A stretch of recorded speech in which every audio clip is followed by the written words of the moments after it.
Qué lindo poder estar compartiendo la palabra, porque siempre la palabra nos alimenta y nos ayuda a poder enderezar nuestros pasos para poder hacer realmente la voluntad del Señor. Hoy estábamos debatiendo ahí con mi esposa la diferencia que hay entre la conversión y la santificación. Y a veces no prestamos mucha atención a todo esto. Y decimos, bueno, aceptamos a Jesús porque nos hicieron hacer la oración de fe, algunos con convicción, otros porque, bueno, dijeron, mira, haz la oración de fe y entrega tu vida al Señor, no entendiendo mucho, pero bueno, se hizo. Ahora, el tema está cuándo comienza la conversión y cuándo la santificación, que son dos cosas distintas. Nos convertimos cuando en verdad, no solamente cuando aceptamos a Jesús, sino cuando entendemos cuál fue el paso de fe que hemos dado. Y ahí comienza todo el proceso de darnos cuenta que esa oración que marcó un antes y un después en nuestra vida, comienza a ser activado a través del Espíritu Santo, primero para entender que somos hijos de Dios y que hemos cambiado de reino. Pertenecíamos al reino de las tinieblas, donde todo nos era lícito, permitido, y conforme a los valores de cada uno nos manejábamos en la vida. Pero a partir de que hay una verdadera conversión en la persona que entiende el significado de saber que ahora Cristo vive en mí. Dice el texto, Cristo vive en mí, Él es la esperanza de gloria. ¿Sí? Ahora, a partir de que entendemos, el hijo o la hija de Dios entiende el hecho de para qué hoy estamos en este lugar como ser. No simplemente como un ritual o una costumbre o un buen hábito. Decir, bueno, nos congregamos y escuchamos y esto, sino que empezamos a entender que somos hijos de Dios y a través de la palabra comienza el proceso de la santificación.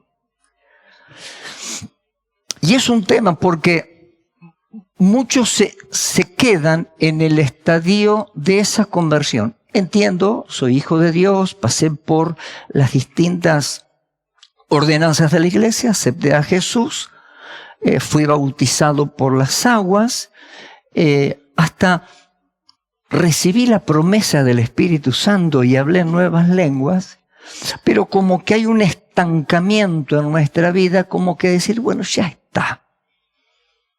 Nos recibimos de cristiano y como recibí la promesa del Espíritu Santo y hablé en nuevas lenguas, me recibí de pentecostal y pertenezco a la iglesia del camino. Punto, ya está. Título, certificado, ya somos cristianos, hijos de Dios. Pero vieron que siempre toco el tema de la importancia de tener sabiduría y conocimiento. El poder pensar, porque el Evangelio, a diferencia de una secta, es que podemos desarrollar nuestra capacidad de pensar, porque Dios nos ha hecho con esa capacidad que nos diferencia del resto de los géneros, como los animales, como ser, ¿no? Entonces, cuando venimos a Cristo, el Señor no anula esa capacidad, como la capacidad de poder ser hombres y mujeres creativos, o sea, desarrollamos capacidades. Desarrollamos nuestro entendimiento. Pablo, ahí en Efesios, creo que dice al principio, que él pedía a la iglesia que Dios derrame sobre ellos espíritu de sabiduría y de inteligencia y conocimiento. Pero agrega algo más, de conocimiento en él. O sea, que el conocimiento no es solamente acumular, sino entender y comprender. El conocimiento lo podemos hasta conocer la Biblia de tapa a tapa. De hecho, muchas veces nos jactamos, sí, en un año me leí la Biblia. O fui al seminario, hice los 4 años del seminario y me dieron un certificado allí. Ahora, el tema no es solamente el conocimiento, que es buenísimo. Incorporar conocimiento, tanto en la vida cotidiana, en cada una de las áreas que desarrollamos, como también desarrollar el conocimiento en nuestra vida espiritual. ¿Qué función Cristo juega en nosotros? ¿Qué es lo que Dios demanda de nosotros a partir de conocerle? Ese misterio que nos transforma en nuevas criaturas, que nos permite poder crecer y anular ese contrato que teníamos antes y ahora asumir este nuevo compromiso de ser nuevas criaturas para Cristo y empezar a entender ese proceso. Entonces, no que solamente comprendemos que somos hijos de Dios, sino que a partir de ahí, nuestro manual, nuestro director de la vida, nuestro GPS de la vida, es la palabra de Dios, que es viva y es eficaz. Y dice la palabra que es más cortante que espada de doble filo, que penetra hasta lo profundo del corazón del hombre. Y aún hasta partir nuestros tuétanos, dice la palabra, entra hasta lo más profundo. Y eso habla de una transformación del individuo, una transformación del ser humano. Esa es la diferencia. Por eso es tan importante lo que hoy vamos a compartir acerca de la caída, cómo comenzó la historia. Y que el Señor nos permita poder hacer esa transición desde esa conversión a entrar en el proceso de la santificación. ¿Qué es lo que hoy falta en la iglesia de Jesús? No solamente, no estoy hablando de nuestra congregación, de la iglesia, a términos general. Necesitamos que la iglesia entienda que Dios exige más de nosotros para poder conocerlo a Él. El apóstol Pablo en Filipenses, en la carta que él escribe a los filipenses, dice, todo lo he dejado por basura. Y da ahí todo su currículum que el apóstol Pablo tenía antes de ser Pablo, cuando era Saulo, fariseo de fariseo. Bueno, tenía todas las graduaciones, el nivel, el statu quo para poder ser un hombre de influencia. De hecho, era un hombre de influencia en la sociedad. Hasta que un día el Señor le encuentra en el camino. Y ahí él, estirado de su cabalgadura, y él comienza una nueva historia. Dice, todo lo he dejado por basura, pero hay un texto que dice, para conocer a Jesucristo.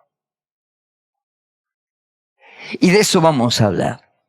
Le puse como título a esta prédica, La caída. Y yo te voy a invitar a que abras tu Biblia en Génesis 3, 1 al 7, y luego que también vayas a Santiago, capítulo 1, 14. Vamos a hacer énfasis en estos dos textos, uno del Antiguo y uno del Nuevo, que están ligados mutuamente y nos ayudan a poder comprender algunas cosas que tienen que ver en esto. Génesis 3, 1 al 7, Y luego tengan por allí a mano Santiago capítulo 1, verso 14.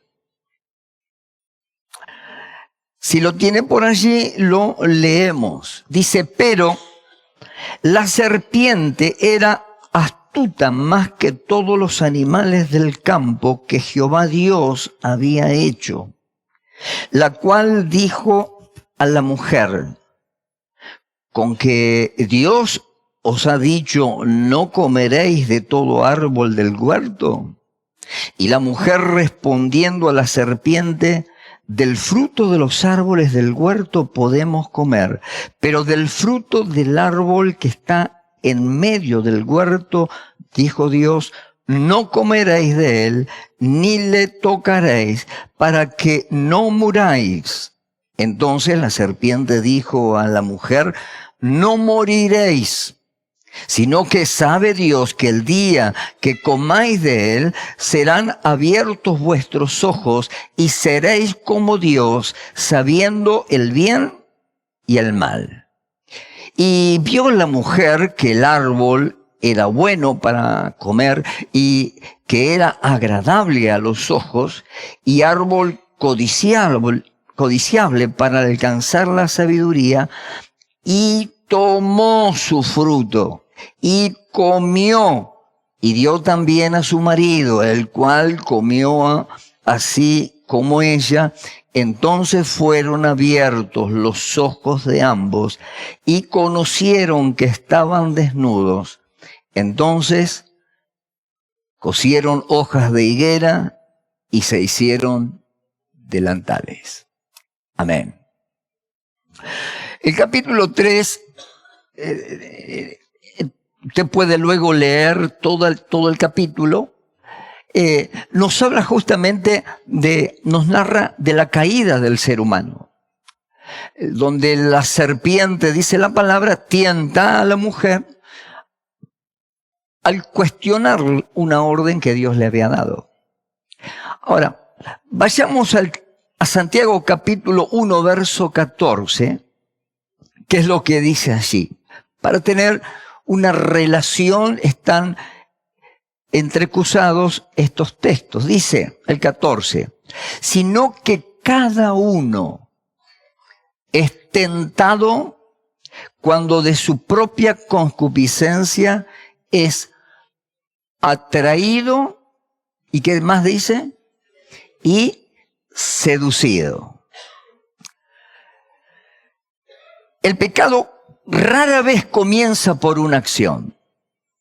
Comienza por una conversación, un deseo y una decisión. Aquí vemos en el capítulo 3 a Satanás acercándose a Eva, y en Santiago vemos explicado el mecanismo interior de esa tentación. Ahora, usted imagínense, Adán, Eva, en el huerto del Edén donde Dios les había puesto, ellos tenían un cierto, como si dijeran, bueno, lo puso en Tandil y acá plantó el huerto. Toda la tierra estaba por allí, todavía sin conquistar. Y ahí estaban todos los árboles, todos los frutos, había todo lo que Dios había puesto y había dicho, se los doy para que ustedes lo administren. Y el Señor dice que plantó 2 árboles en el huerto, ¿no? De uno podían comer, pero del otro, dice el que estaba en el centrado, aclara bien la palabra, dice, no comáis de todo árbol del huerto, y la mujer respondió a la serpiente, más arriba, pero la serpiente era astuta más que todos los animales del campo de Jehová, la cual dijo a la mujer, con que Dios os ha dicho, no comáis de todo el árbol del huerto. Y la mujer respondió a la serpiente, del fruto de los árboles del huerto podemos comer, pero del fruto del árbol que está en medio del huerto, dijo Dios, no comeréis. Ahora, yo me lo imaginaba mientras preparaba porque A ver, ese lugar, ese huerto, era un huerto que Dios había preparado ¿para quién? Para el hombre y la mujer. ¿Qué hacía la serpiente allá adentro? Yo abrí un interrogante.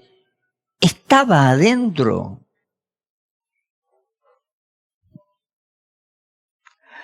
¿O estaría del otro lado del alambrado tratando de convencer a la mujer? Es un interrogante, la Biblia no nos dice absolutamente nada. Dejo esto a mi imaginación, ¿no? Pero supongamos, porque creo que si era un lugar donde el Señor había preparado para el hombre y la mujer, yo creo que podría estar afuera del alambrado. No sé. No entremos en especulaciones.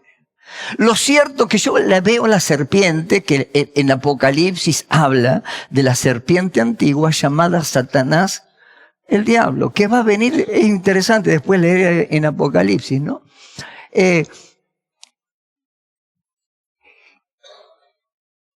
Queriendo entablar una conversación con la mujer distraída por allí. Vieron que las mujeres son más emocionales. Los hombres somos más prácticos. Así que, capaz que, no sé, Adán estaría haciendo algo por allí, no muy lejos porque dice que fue y le dio de comer. Y la mujer dice que estaba allí, ella estaba como cuando ustedes van al shopping. Y el hombre que va allí, el hombre por ahí se sienta en un banco, y por ahí ve lo práctico, ve el negocio que va, entra, compra y ya está. La mujer entra acá, revuelve todo, sale de ahí, va al otro lado, revuelve todo. Y yo creo que la mujer estaba allí deambulando, y en eso la serpiente del otro lado del alambrado empieza una conversación. Dice, ¿cómo que? ¿Con qué Dios os ha dicho? Así empieza. No, empieza diciendo, desobedecele a Dios. Esa es la idea. Eso es lo que trata de establecer. No le dice, che, no le hagas caso a Dios. No, el diablo nunca te va a decir pequé o hagas esto, lo hago lo. No, él, como dice Santiago, te seduce. Y él empezó en el arte de la seducción. Una pregunta le hace a la mujer que estaba por el shopping del Edén, ¿con qué Dios os ha dicho? ¿Qué es lo que primero trata de hacer la serpiente o el diablo con este interrogante? Es poner en duda la palabra de Dios. Y la seducción en la sociedad entra justamente siempre poniendo en duda la palabra de Dios en nuestras vidas. Entonces, ¿qué es lo que hace el enemigo? Primero, intenta de cuestionar nuestros principios. Por eso es tan importante cuando hacemos hincapié cada reunión, cada culto, en cada célula. Hermanos, lean la Biblia. Lean la Biblia. Con mejor y peor gana que usted pueda lea la Biblia. Si no lo pueda levantar a la mañana, hágalo al mediodía, lea la palabra. Porque lo que el enemigo siempre va a intentar es cuestionar lo que Dios nos dice. Lo que el enemigo siempre va a intentar ir en contra de los principios que Dios estableció, de los límites que Dios pone en nuestras vidas, de la bondad de Dios. Y fíjense que Dios en el huerto puso un límite. ¿Para qué puso ese árbol allí en el medio del huerto si no lo podía? Dice la palabra, interesante lo que dice. Dice, no comeréis de él ni lo toquéis. ¿Qué es lo que el diablo hace esto? Nos hace cuestionar los principios de Dios, nos hace cuestionar los límites que Dios puso. Y en la ignorancia de la palabra es lo mismo que pasa con nuestras leyes civiles. Por no conocer nuestros derechos, es que muchas veces somos embaucados, seducidos, engañados. ¿Por qué? Porque no conocemos nuestros derechos.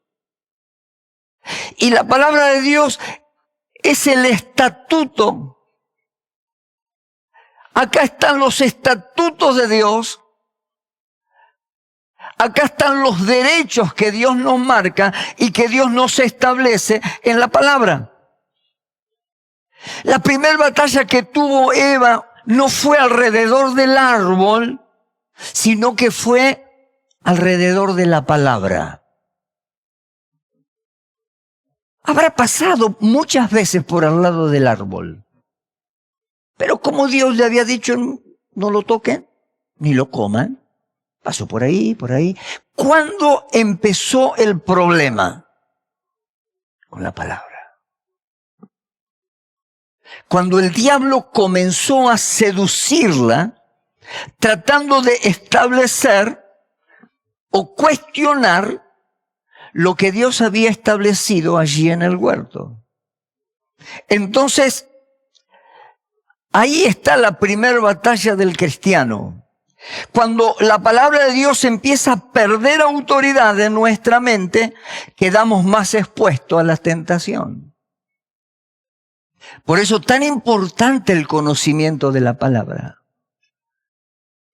No ignoréis las Escrituras, porque a través del conocimiento de la palabra, ¿se acuerdan cuando Jesús fue tentado en el desierto? ¿Cómo lo venció el Señor? Con la palabra. ¿Qué trató de hacer el diablo con Jesús? Seducirlo. ¿Con qué? Con darle poder, con darle esto, con esto. ¿tá? Pero Jesús, que conocía la palabra, dijo, escrito está, Satanás. No tenemos argumentos humanos para batallar contra el enemigo. Usted no puede ir en contra del diablo imponiéndose con sus argumentos humanos. La única manera de poder vencer al diablo y establecer bien claro la diferencia entre quién es usted en Cristo y lo que el diablo puede ofrecerle es que usted conozca la palabra de Dios. Así que es interesante que podamos memorizar, podamos estudiar la palabra. De una u otra manera, como usted quiera, elija, pero la palabra tiene que ser incorporada, es nuestro alimento diario. Y cuando no está la palabra, quedamos expuestos ante la tentación.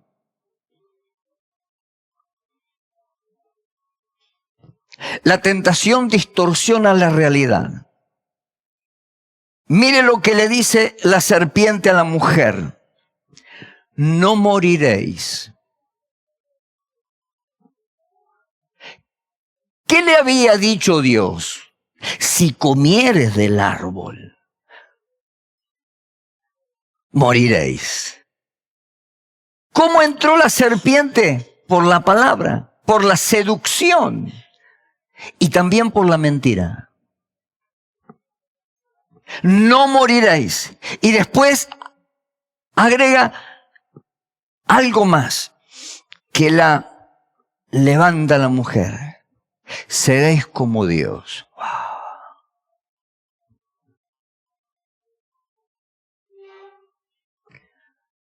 El diablo siempre va a presentarnos la desobediencia como una oportunidad. Mire, continuamente cuando uno tiene consejería, habla con gente, siempre a veces buscamos, cuando hay personas, siempre buscan de distorsionar. No, pero pastor, esto es del Antiguo Testamento, esto es de la ley, esto es del otro. Para a veces justificar nuestros pecados o nuestra desobediencia a Dios, hasta aún buscamos argumentos bíblicos y textos, como siempre decimos, que si los sacamos de su contexto, siempre vamos a tener un pretexto. Y Dios no nos permita caer en esa tentación. Porque el diablo lo que quiere es sacar los textos de su contexto para generar pretextos en nuestra vida. Y ahí es donde viene la decadencia del hombre, que empezamos a decaer. Porque si Dios te ha dado el Espíritu Santo, Dios habla a tu corazón. Dice que Él nos redarguye en nuestro pecado. Él habla. Cuando la palabra vos la tenés clara en tu corazón, Dios te revela aquellas cosas que son correctas. Y lo primero que el diablo le mostró a Eva fue el fruto. Yo tenía ahí, si usted vio el flyer del sermón de hoy, la manito con la manzana. Está bien, la Biblia no habla de la manzana, el fruto. Pero ¿qué fue lo que le mostró primero? El fruto. Segundo, la posibilidad de ser como Dios. ¡Wow! Y en esta época moderna, a través de las distintas cosas que vemos en las redes sociales, en los medios, 10 pasos para lograr el éxito.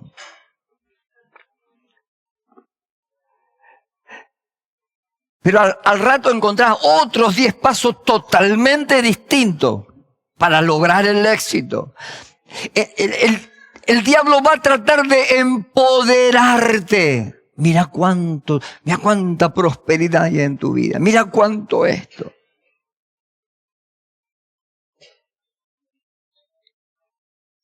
Así que le mostró el fruto, la posibilidad de ser como Dios y el conocimiento. Siempre lo primero que el diablo te va a mostrar son estas cosas. La tentación,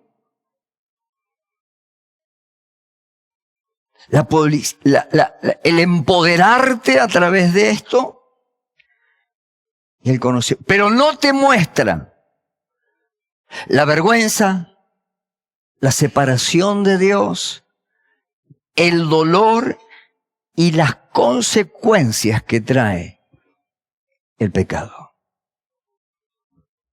Por eso dice la palabra que el diablo es ladrón, es engañador y es el mejor seductor. Cuando usted quiere seducir a algo, aquellos que van a pescar, ¿cuántos son pescadores acá? Bueno, hay algunos más, pero bueno. Ahora, cuando usted va a pescar, ¿qué es lo que le pone un anzuelo? Pero arriba, yo no soy, acá tenemos a José que no levantó pero es bueno, es bueno. ¿Qué le ponen arriba? Un señuelo. Entonces, el pececito viene porque es seducido ¿por cuál? Por ese señuelo vistoso, colorido que está ahí, y cuando usted ve que está tocando el señuelo, ¡pac!, no vio el anzuelo. Y quedó, ya ahora en vez de ser un pez, es un pescado. Permítale a Dios seguir navegando en el río de Dios y no ser un pescado que el diablo te haya enganchado con el anzuelo. La tentación te muestra el placer del momento, pero intenta ocultarte el precio del mañana, de lo que va a venir mañana. El deseo comienza a crecer. Ya te mostró el fruto. Y entonces en Génesis capítulo 3, verso 6 dice, que ahí se contacta con Santiago 1:14. Mejor dicho, Santiago dice ahí, cada uno es tentado cuando de su propia concupiscencia, ¿qué dice el texto? Es atraído y seducido. Permítanme ver un poquito más abajo del libro de Santiago ahí, donde agrega algo más. Dice, sino que cada uno es tentado cuando de su propia concupiscencia es atraído y seducido. Entonces la concupiscencia, después que ha concebido, da a luz el pecado, y el pecado, siendo consumado, da a la luz la muerte. Es Biblia. Esto es la palabra. ¿Se da cuenta? Cuando usted quiere causar una lauchita, común en todas las casas, alguna lauchita siempre se nos mete, ¿no? ¿Qué es lo que usted prepara? La famosa, es la que más resulta.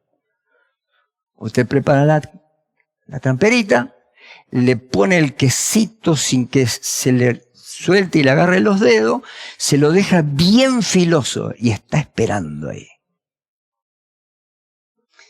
Y cuando siente el tac, la casé. ¿Qué es lo que está haciendo usted con el quesito? Está seduciéndolo. Y la lauchita va porque quiere comerla, aunque ahora yo están medias avivadas ahora. Comen el quesito, cae. Ahora, de esa manera el diablo trabaja también en nuestras vidas. ¿Y cuál es el proceso que tuvo Eva? Primero, vio la tentación. ¿Por dónde entra? Por los ojos. Segundo, deseó. Primero dijo, no lo había visto de esta manera.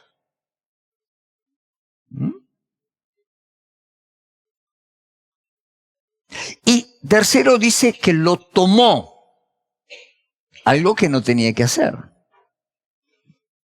Y cuarto, comió.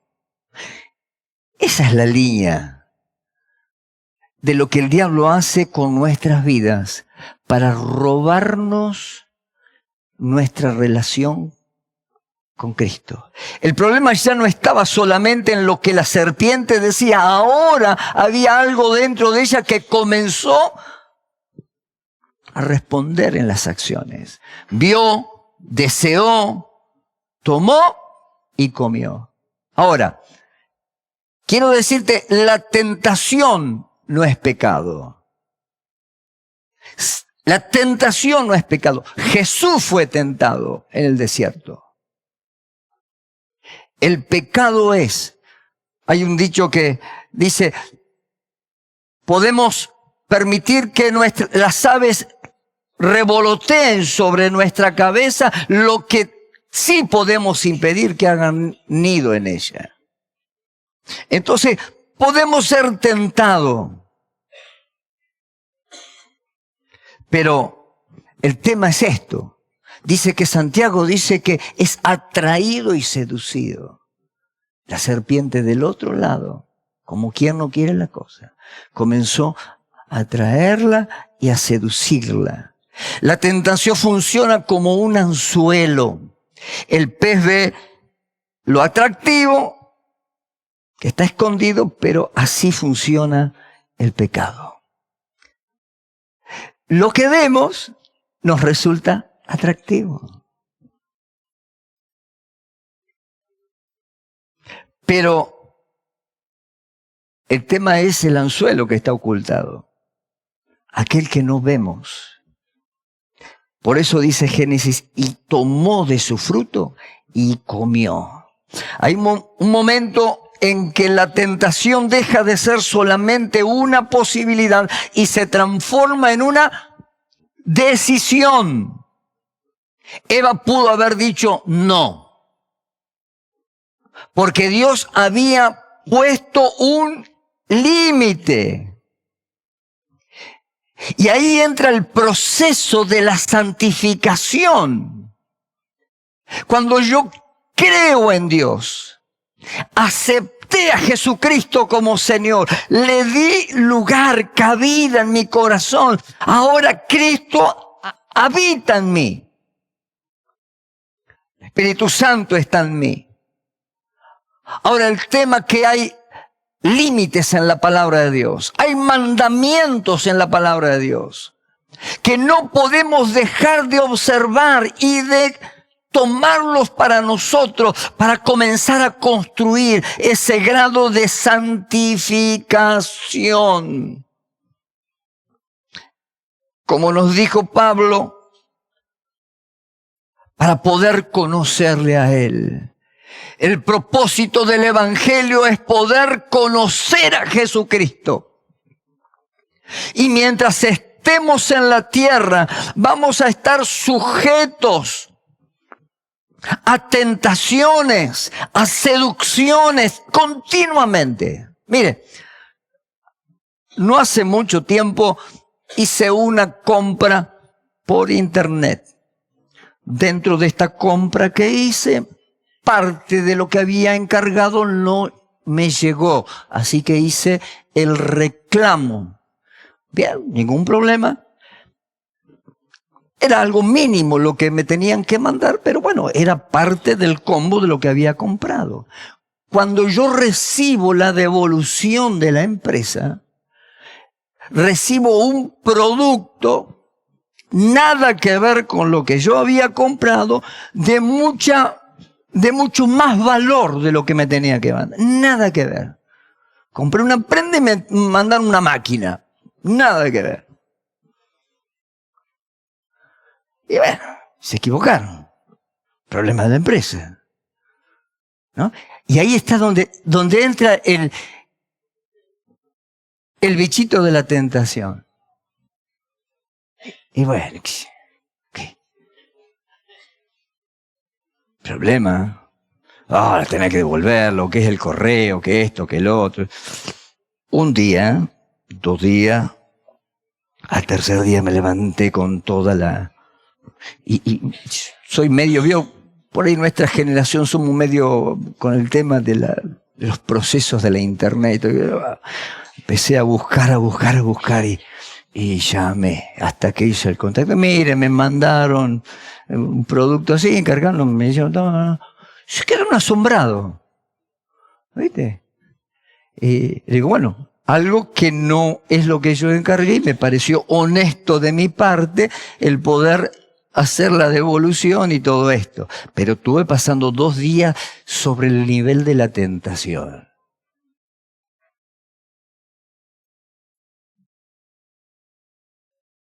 ¿Se da cuenta? Pequeñas cosas de la vida, ¿no?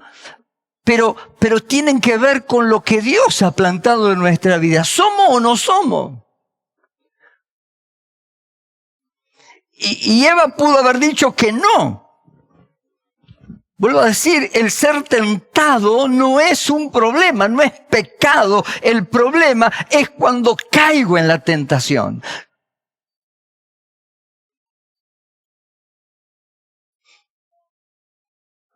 Santiago continúa diciendo en el versículo 15, entonces la concupiscencia, lo que hay en mi interior, después de haber concebido, da a luz el pecado. Y ahí viene el deseo, la concepción, el pecado y luego la muerte. Entonces, acá hay un punto bueno para poder detenernos y reflexionar. Conocí a Jesús, en verdad, acepté a Cristo como Señor y Salvador de mi vida. Lo invité a que forme parte de mi ser. Ahora, es interesante esto. ¿Cuál es mi comportamiento para poder realmente conocer a Jesús? Ahí viene la lucha continua con todo esto que nos acontece a todos. ¿Quién de los que hoy está presente en este lugar no ha sido tentado en algún momento? Bueno, hay una hermana que no fue tentada. Bueno, gloria a Dios, que el Señor la bendiga. Voto negativo. Todos, de alguna manera, en algún momento, en una área, en la otra, somos tentados. ¿Por qué? Porque somos seres humanos, tenemos emociones, tenemos deseos, y eso es lo que nos genera la concepción de ir y pecar. Y sabe, por eso es tan importante la palabra, porque el pecado siempre te va a conducir a la derrota y a la muerte espiritual. Ahí está por qué muchos cristianos no tienen éxito en la vida cristiana. Viven derrotados en la vida cristiana.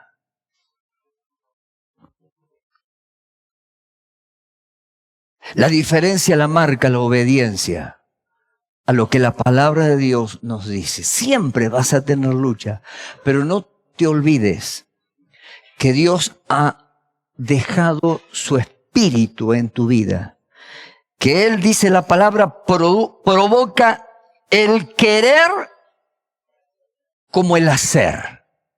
Entonces, en esa lucha, como su pastor tuvo esos 2 días, ¿quién es el que gana? El deseo de tener un elemento más o algo y poner pretextos para, o decir, tengo que hacer lo correcto, lo que debo.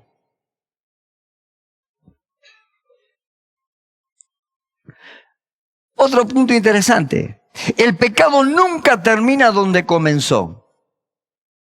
Génesis 3:7 dice que después de comer, ¿qué dice la palabra? Fueron abiertos los ojos. Ahora, ¿qué fue lo que le dijo el diablo? Dios sabe que si comieras del fruto del árbol, tus ojos van a ser abiertos y van a ser como Dios. ¿Qué fue lo que pasó con, dice la palabra que Adán se paseaba en el desierto y todos los días intimaba con Dios? Qué lindo, ¿no? Pero ¿qué pasó después de que los ojos de ellos fueron abiertos? ¿Qué encontraron? La vergüenza. Cuando Dios se presenta, Adán, ¿dónde estás? Ya no lo encontró en lo inmediato, donde siempre lo encontraba.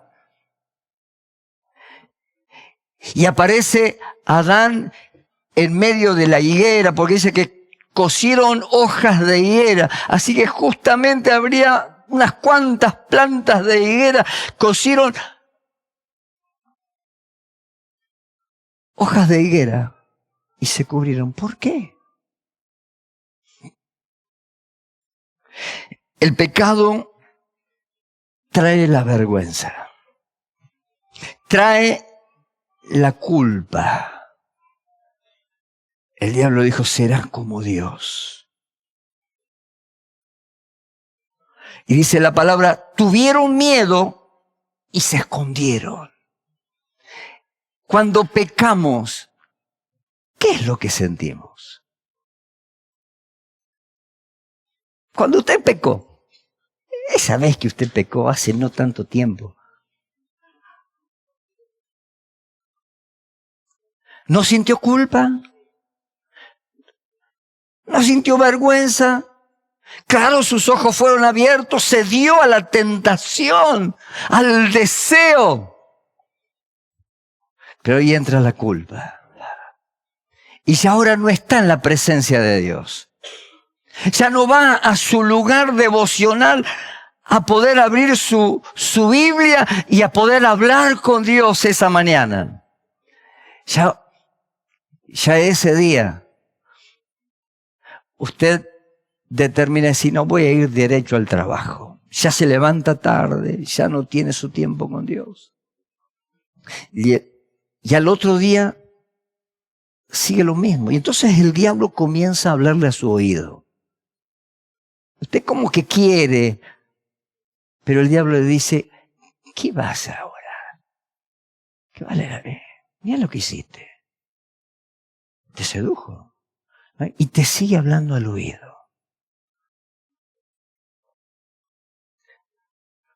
¿No vivió alguna vez esta situación? No, ¿qué vas a orar? ¿Vas a orar para qué? Pedir perdón si después vas a volver a pecar. Y te dice, sí. Y te sigue hablando al oído y te sigue seduciendo. Y sin querer te vas alejando del Señor.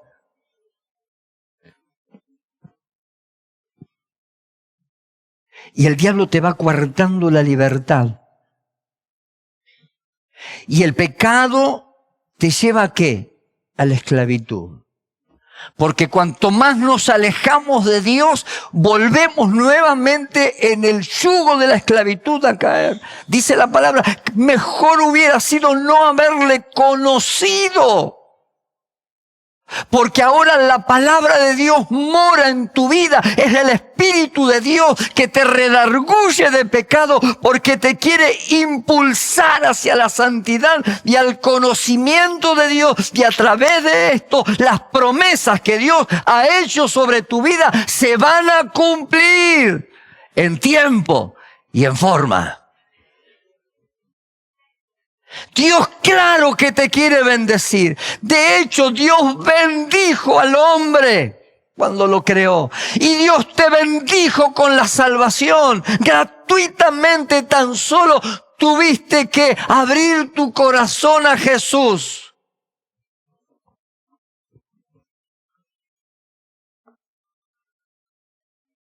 Este es el proceso de la santificación. Por eso que no nos basta tan solo con haber aceptado a Jesús como Señor y Salvador. El tema es cómo es tu relación, tu vida, las consecuencias de tu vida, el fruto de tu vida como hijo de Dios. O sos un cristiano mediocre para abajo o realmente ¡pum! Para arriba, donde disfrutás de todo aquello que Dios te ha dado, como a Dios le dio a Adán y a Eva en el desierto. Todo era de ellos. Todo. Enseñórense, ponele nombre, el que quiera, el que te venga. ¡Uf, qué bárbaro! Y usted sabe cómo terminó la historia. Usted puede leer luego el capítulo 3. Esto detonó en que Dios tuvo que maldecir primero a la serpiente, luego a la mujer, al hombre y aún el fruto. Algo que era de bendición tuvo que maldecirlo.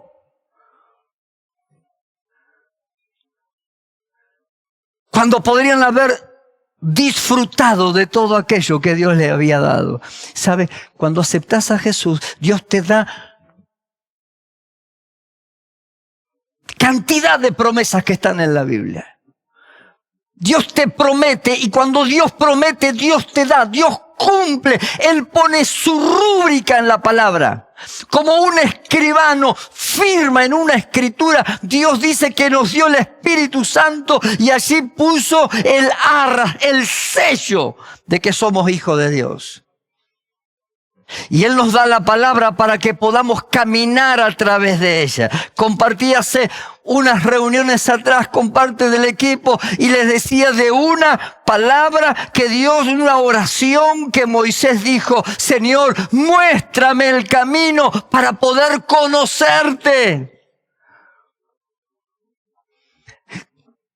¿Queremos en verdad que Dios nos muestre el camino? Volvamos a la palabra, volvamos a Jesús. Él dijo: yo soy el camino, yo soy la verdad, yo soy la vida.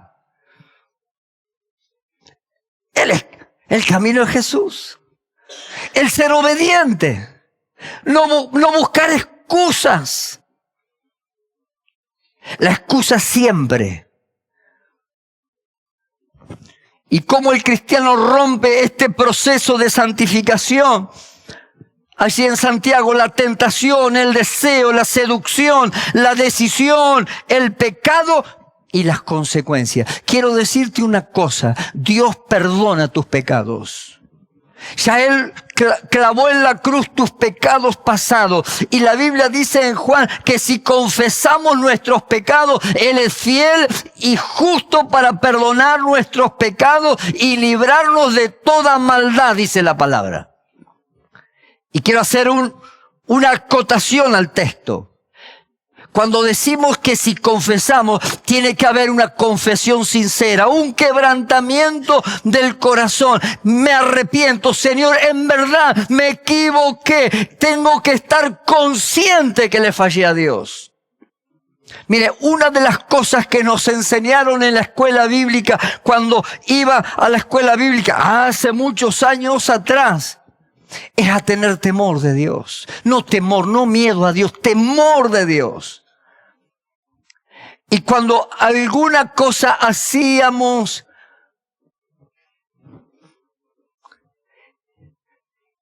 yo recuerdo, iba a mi habitación, doblaba mis rodillas ante Dios y lloraba, sabía que le había fallado a Dios.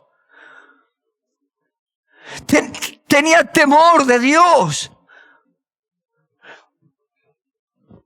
Y tenemos que aprender a tener temor de Dios, porque Dios perdona tus pecados si los confesás de corazón. Pero ¿sabe lo que? El pecado siempre te deja consecuencias. Siempre te va a dejar consecuencias. La paga del pecado, dice, es muerte. Y el pecado genera consecuencias. Y Dios no te libra de las consecuencias. Robaste, te encontraron, te metieron preso, le pediste perdón: Señor, me equivoqué, ay Señor, que no vaya a la cárcel. Adentro. Allá vas a orar, vas a tener tiempo para orar todo el día, arrepentirte. Dios perdona ese pecado. Si lo hiciste de corazón, Dios te perdonó. Ahora la consecuencia es que te van a dar una sentencia, 2, 3, los años que sea. Ahí. El pecado siempre. No, pero el pecado es chico. El pecado siempre. No hay pecados chicos y grandes. Hay consecuencias menores y mayores. Si usted mata a una persona, aunque se arrepienta, va a pasar años en la cárcel. Posiblemente toda la vida. Si usted dice una mentirita piadosa, por ahí lo descubre y bueno, la consecuencia quizás no sea tan grande. Entonces, mis queridos hermanos, para cerrar esta charla o este sermón, no debemos esperar tener el fruto en la mano. ¿Se acuerda el ejemplo de José? No José. Él tiene para contarle. José, el de la Biblia. Vio que había sufrido y fue a la casa de Potifar, y Potifar lo puso como para que administrara toda la casa. Y se ve que la esposa de Potifar era media picarona y José se ve que era bastante guapo y dice que lo sedujo.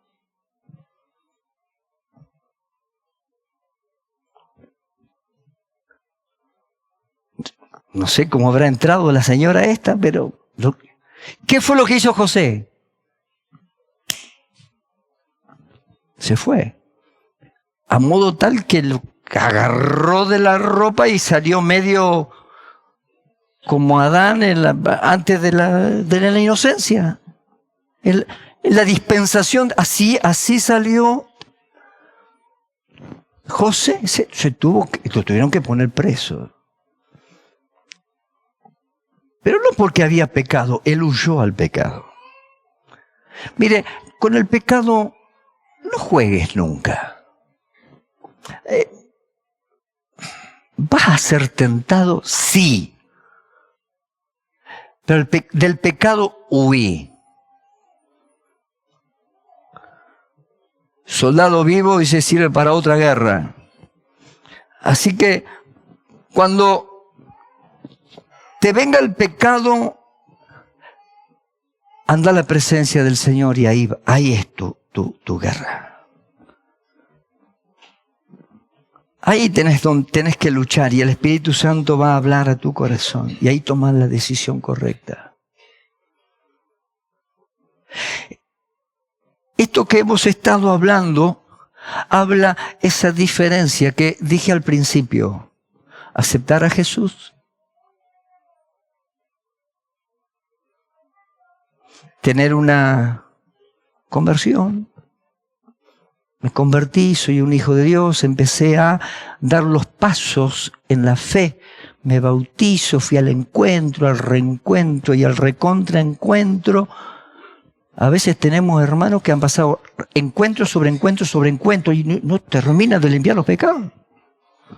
Y sabe, los encuentros no son milagrosos. Los encuentros que hacemos son para llevarte a que vos tomes decisiones sobre tu vida. Pero a partir de ahí entra ese proceso, que es el proceso de santificación. Señor, yo quiero agradarte. Yo quiero dejar de hacer aquello que hacía. Eso es lo que diferencia a un cristiano verdadero de alguien que no lo conoce. No, puedo hablar muy bonito, puedo tener capacidad de oratoria, puedo convencer al mundo, puedo esto, lo otro, pero mis hechos hablan mucho más que mis palabras. Y cuando usted va a su trabajo, cuando usted va a la oficina, cuando usted está en su taller, ahí sus hechos hablan mucho más que sus palabras.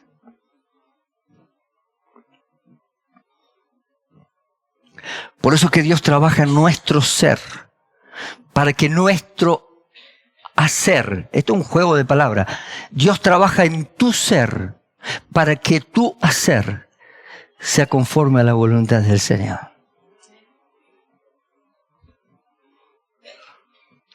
¿Cuántos quieren continuar este grado de poder santificarse delante del Señor? Qué interesante esto, ¿no? Porque a veces predicamos mucho de lo que Dios nos quiere dar, pero nos olvidamos de cómo llegar a eso. Y enseñanzas como esta y las que han venido dando también a los hermanos, nos llevan a eso. ¿Sabe por qué? Porque el mundo va en decadencia y la iglesia tiene que estar preparada. Si mañana hubiera una persecución en la iglesia de Jesucristo, que se está dando ya casi a nivel mundial. En África matan millones de africanos que adoran a Dios, ¿sabe cómo? Y mueren adorando a Dios en un pozo mientras que los cubren con tierra y mueren allí ahogados. ¡Wow! ¡Qué tremendo! Otros de otra manera en distintas partes de países súper desarrollados. Inglaterra, desarrollado país. Usted no puede hablar de Cristo en la calle. Francia, países desarrollados. No. ¿Se da cuenta? Eso va a llegar en algún momento a Argentina también, porque nosotros somos la parte del embudo más abajo, pero va a llegar. ¿Estamos preparados para no negar a Jesucristo? ¿Cuántos dicen amén? No. ¿Vio qué cuesta? Sí, pastor, déjenos tranquilos.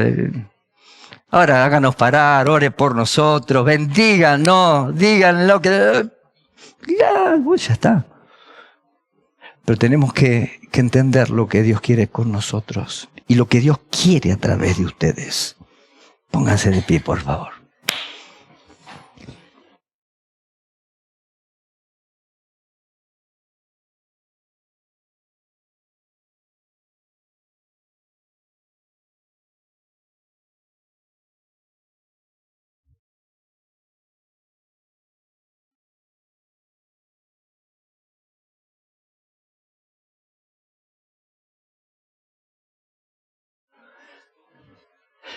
¿Cuántas veces proclamamos aún a través de las canciones cuánto amamos a Jesús?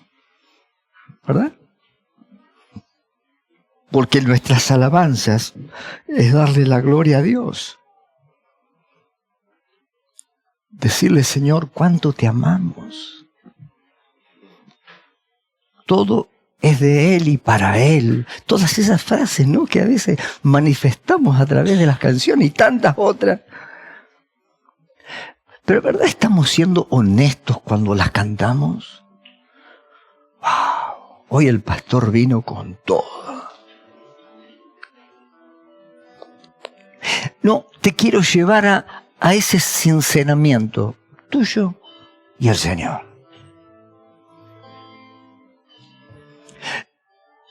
Todo lo que te compartí está en la palabra.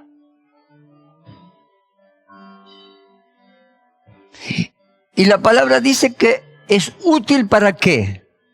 Para corregir, para redarguir,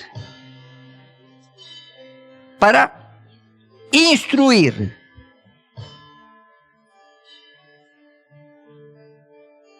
Mis queridos, la palabra de Dios nos tiene que hacer mejores personas. La palabra de Dios te tiene que poner en lo más alto.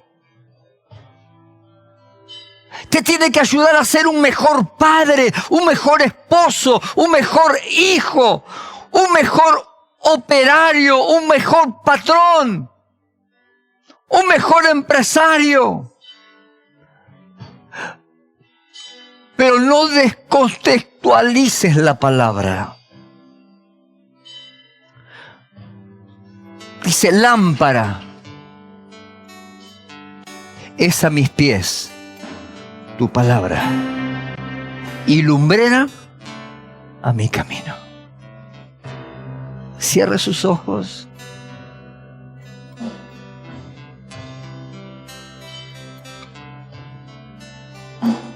Espíritu Santo, ven a este lugar, Señor.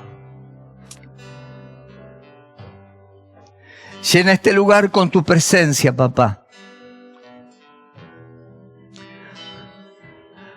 Nuestra vida no es nada sin ti, Señor. Permite que esta noche podamos quebrantarnos en tu presencia. Quizás tú estés trabajando con nuestra mentira, con nuestro ego, con nuestra vanidad. Y el diablo, Señor, está seduciéndote en áreas de las emociones, de la sexualidad, de los vicios. Pero es el momento de un punto clave en nuestras vidas de determinar agradar a Dios. Y como nos enseña la palabra, determinación es tomar una decisión, un no al pecado. Determinarás una cosa y te será firme. Y lo que tenemos que hacer es determinar, Señor, agradarte a ti. Sé que voy a tener luchas, que voy a ser tentado, que voy a caer quizás muchas veces, pero ahí, en medio del camino, cuando caíste en la tentación y te encontrás tendido en el barro, en el camino, el Señor extiende su mano, te levanta, sacudite el polvo y seguí adelante. Porque Cristo, a través de la cruz, te dio la redención. En Él hay esperanza, en Él hay salvación, en Él hay dignidad, en Él hay valores que nos ayudan a ser diferentes. Aleluya. Y ahí con sus ojos cerrados, si desea, si tan solo lo desea, levante sus manos al cielo.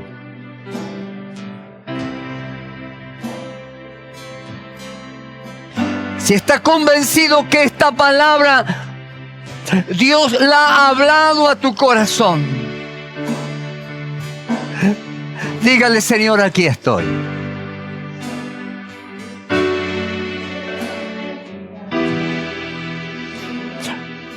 Tú eres fiel y permaneces fiel. No eres hombre ni hijo de hombre. Tú eres perfecto y te alabamos por ello. Y aun cuando somos infieles, tú permaneces fiel. Y esta noche, Padre, en el nombre de Jesús, imparto sobre nuestra congregación de ese poder de transformación que nos conduce a la santidad,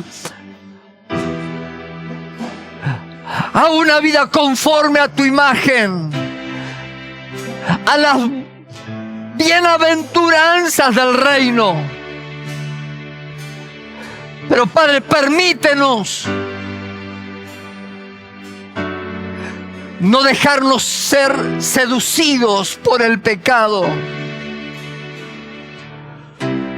Señor Dios del cielo, oramos para que esta noche, si alguno está padeciendo alguna situación y el diablo le ha engañado, le ha seducido, ha pecado y hoy siente culpa, Señor, tú eres nuestro Redentor. Yo sé que mi Redentor vive. Aleluya. Yo sé, dígale al Señor, yo sé que mi Redentor vive.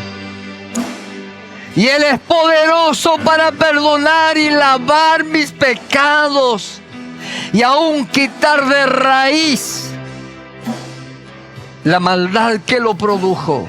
Aleluya. Padre, glorifícate esta noche y que la unción poderosa de tu Espíritu sea aquella que transforme, cambie, regenere para construir una iglesia, Señor, viva, poderosa. Que podamos vivir en el poder del Espíritu, desafiando aquellas cosas que el diablo quiera presentarnos, pero con Cristo somos más que vencedores. Diga, proclame esto: con Cristo soy más que vencedor. No me dejaré vencer ni dominar por el pecado. Aleluya. Te alabamos, Señor, te bendecimos, te glorificamos, te exaltamos y damos a tu nombre gloria, gloria. Levante las manos al cielo y dígale: Señor, gracias. Gracias por tu palabra. Sigue instruyéndome en los principios de tu palabra. Abre mis ojos no para descubrir mi desnudez, sino para poder ver tu gloria, para poder ver tu presencia, para poder estar en la intimidad con el amor del Padre. Señor, toca cada vida en el nombre de Jesús. Te alabamos, Padre, en el nombre de Jesús. En el nombre de Jesús. Amén, amén y amén. Dios le bendiga y tenga un fin de semana glorioso.